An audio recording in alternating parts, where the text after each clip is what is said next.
One of my favourite games of all time growing up was Ivan Ironman Super Off-Road, the quintessential top-down single-screen track racer game where you'd have trucks diving around various different chicanes and hairpin bends and crossovers, nitroing your way to the finish in a true arcade battle and testament of skill and cheekiness. And Retro Rally seems to be heavily inspired by that. It's also a top-down single-screen racing game for 1 to 4 players to rock out in very slippery cars, and I'll get to that in a second. But the idea behind this and the kind of extra twist is that quite a lot of the tracks in this game have a specific gimmick to them, that when you rock up into any of the 16 tracks that double up to 32, because you can do a forward and reverse run on them, they all have something unique and interesting to bring to the party that tries to make Retro Rally stand out from the crowd. For instance, when you go to the snowy track, there will be avalanche snowballs coming down the track that will hit you and make you slow down. The volcano will spew out lava bombs to get in your way. There's one where you're going around a kind of outback foresty area and there's a tornado going round that will spin you off your axis too. There's one where you're up in space and not only do you have like some planetary like meteors orbiting around to get in your way visually, but the back end of the circuit just hangs in space and is almost translucent so you can't see it.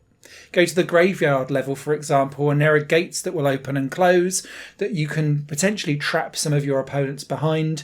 And there's also one where there's a bulldozer spinning round, smashing parts of the walls of the circuit onto the track for you to try and get around. All of this adds additional personality to a game that has a uniquely ramshackle homemade vibe that feels a little bit like the Gene Rally games, but not quite as well polished. And so anything that brings extra pizzazz or uniqueness to a game such as Retro Rally, I think helps make it stand out from the crowd.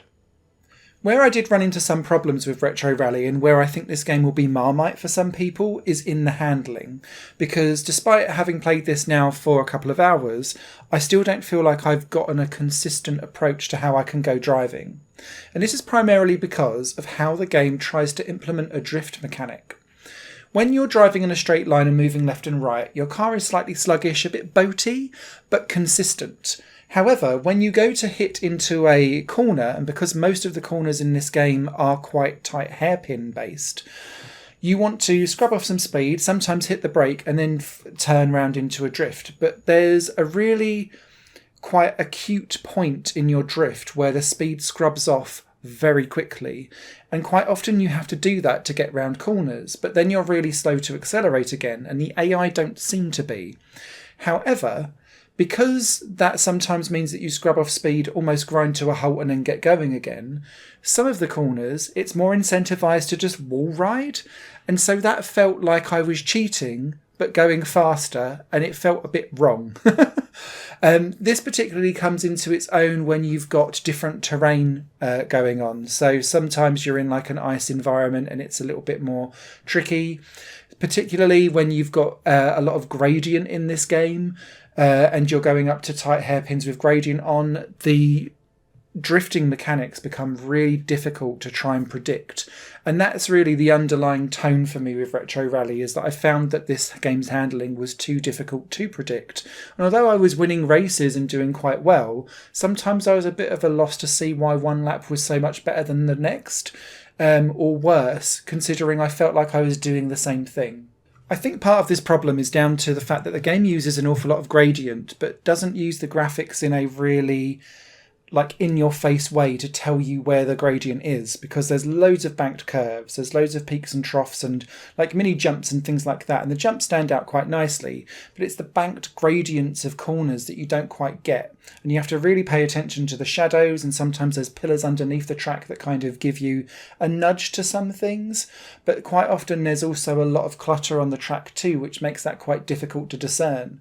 So I think when you go into similar corners expecting similar results and then you don't, it's often down to gradient that you just didn't quite understand.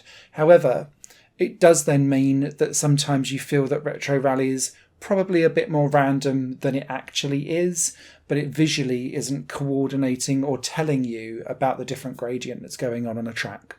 For me, Retro Rally isn't in that top tier of top-down racers or local multiplayer racers, but it's inoffensive and it doesn't do anything egregious or wrong. I really like the fact that the tracks all have these like unique elements to them, and if there's going to be a Retro Rally 2 in the future or anything like that, I think double downing on these unique states or mechanics or gimmicks per track is really how Retro Rally could distinguish itself out from a very packed crowd and genre already.